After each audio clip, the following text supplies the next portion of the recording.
एक नगर में कोई भक्त रहता था और आश्रम में जाया करता था। भगवत भक्त गुरुजी से योग सीखा, विवाह हो गया, बेटा बेटियां हो गई। अब कभी 2-4 साल में जाता गुरुजी के दर्शन करने। गुरुजी ने कहा, बेटा परिवार सब चल रहा है? बोले हाँ गुरुजी, इतना अच्छा परिवार मिला, इतनी अच्छी पत्नी मिली है, बच्चे एकदम आज्ञाकारी। गुरुजी ने कहा, कभी कभी आश्रम भी चले आया करो, अन्य शिष्यों को सिखा दिया करो कुछ योग विद्या, तुम तो हो पुरोधा हो योग की।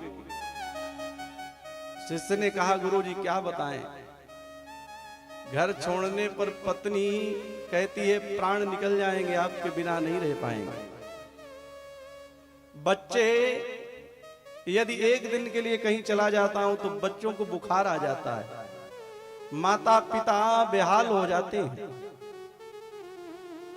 महात्मा मुस्कुराने लगे, कहने लगे ये सब स्वार्थ के संबंध हैं, सारे रिश्ते नाते सब स्वार्थ के हैं, यहां कोई किसी का नहीं है। शिष्य ने कहा, गुरुजी ऐसा मत करो, ऐसा मत कहो, मेरे घर में मेरा परिवार ऐसा नहीं है, मेरे परिवार में सब मुझे चाहते, मेरे बिना एक पल भी जी नहीं सकते हो। गुरुजी ने कहा, एक काम करो, कल सुबह तुम बिस्तर मत छोड़ना, अब मैं आऊंगा, और जब तक मैं ना आऊं तब तक उठना नहीं, अभिनय करना, और फिर मैं तुमको दिखाता हूं परिवार तुम्हारे बिना कैसे रहता है। अब शिष्य ने उसी तरह सुबह 8 बज गए, पत्नी ने सोचा पतिदेव उठ गए होंगे, देखा खर्राटे बज रहे, फिर अपने काम में लग गए। 9 बजे 10 बजे बच्चों से कहा, जाओ पिताजी को जगाओ। अब बच्चे आए, पिताजी पिताजी, पिताजी नहीं उठ रहे। पत्नी आई, देखा शरीर गर्म है, ठंडा नहीं हुआ, लेकिन श्वास नहीं चल रही, योगी है, श्वास को रोक लिया। पत्नी ने रोना प्रारंभ कर दिया। बूढ़े माता पिता आ गए, सास ससुर सामने, क्या हुआ बेटे को? अब माता अपनी तरफ रोए, अरे मुझको मर जाना चाहिए था, भरी जवानी में बेटे का देहांत देखना पड़ रहा है, भरी जवानी में बेटा मर गया, बुढ़ापे में ये सब देखना पड़ रहा है, इससे अच्छा तो मैं ही मर जाती। पिता अपनी तरफ रोए, मैं मर जाता, बेटा क्यों मर गया? पत्नी अपनी तरफ रोए, मैं मर जाती तो ये बच्चे बिना बाप के तो न रहते। पूरा मोहल्ला एकत्रित हो गया, गांव वाले एकत्रित हो गए, सब आए देखे, रात्रि में तो ठीक ठाक, बोले हाँ भोजन किए, शयन किए, सोते समय भी बात करते करते सोए और सुबह उठे ही नहीं। सब लोग आकर के देखें, शरीर तो गर्म है, ठंडा नहीं हुआ। यदि कोई संत महात्मा आकर के चमत्कार कर दे तो ये जीवित हो सकते हैं, क्योंकि अभी नब्ज चल रही, पूरी तरह से प्राण निकले नहीं ऐसा लग रहा है। तब तक 11 बज गए और गुरुजी उधर से आ गए, कंधे में झोली टंगी। गांव वालों ने देखा, बोले बाबा आ रहे हैं, और लगता है पहुंचे हुए बाबा हैं, सिद्ध महात्मा, चलो इन्हीं की शरण ग्रहण करें, ये कुछ कल्याण कर सकते हैं। बाबा को घेर करके खड़े हो गए, बोले बाबा कुछ उपाय करो ना, बच्चे अनाथ हो जाएंगे, पत्नी विधवा हो जाएगी, ये बूढ़े माता पिता बिना बेटे के कैसे जी पाएंगे? बाबा ने आकर के नाड़ी पकड़ा और कुछ देर कान में लगाए रहे, फिर कुटिल मुस्कान के साथ चारों तरफ देखा, बोले अभी जीवित हो सकता है। उपाय करना पड़ेगा। अब माता पिता की आंखों में चमक पैदा हो गई, बोले बाबा तुरंत उपाय करो। बोले एक कटोरे में दूध लेकर के आओ। अब दूध आ गया। अब बाबा ने अपनी झोली में हाथ डाला, एक पुड़िया निकाली, दूध के कटोरे में डाल दिया। अब मिलाने लगे और उसमें बीच बीच मंत्र पढ़ करके फूंकते जाते।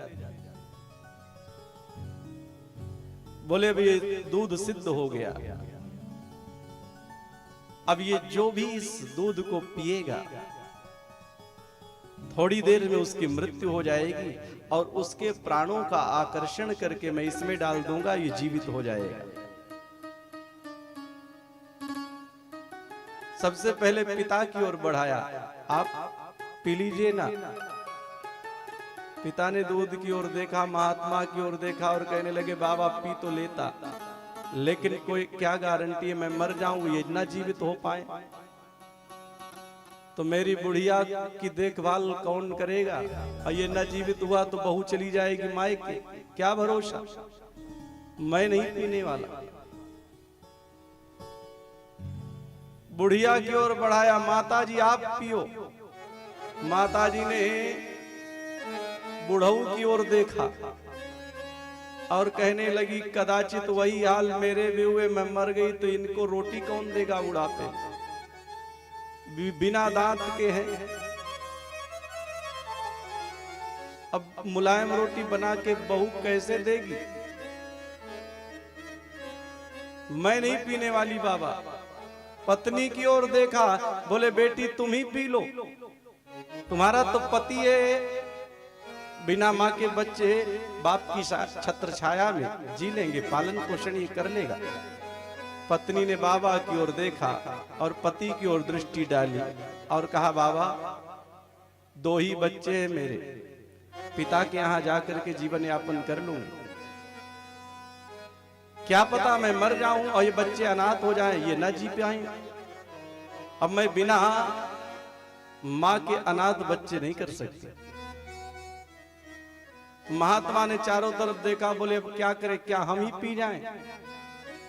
तो सबने हाथ जोड़ करके कहा बाबा आप ही पी जाओ, महात्माओं का तो जीवन ही है परोपकार के लिए, आप ही पी जाओ, कल्याण हो जाएगा। महात्मा ने कहा पी जाएं, बोले हाँ महाराज पी जाओ। अब महात्मा ने तुरंत कटोरा मुख में लगाया और एक श्वास में दूध पी गए। और जैसे ही दूध पिया और उसके हृदय में हाथ रखा और कहा क्यों बेटा, चलो उठ करके बैठ जाओ। अब उठ करके बैठ गया, चारों तरफ देखा, सब प्रसन्न हो गए। और वो महात्मा के चरणों में सिर रख दिया, जो कहता था कि मेरे बिना ये परिवार नहीं जी सकता, मेरे बिना ये परिवार एक पल भी नहीं चल सकता, ये सब मर जाएंगे। महात्मा के चरणों में सिर रख दिया और महात्मा ने हाथ पकड़ा चेले का और कहा चलो बेटा आश्रम, यहां कोई किसी का नहीं,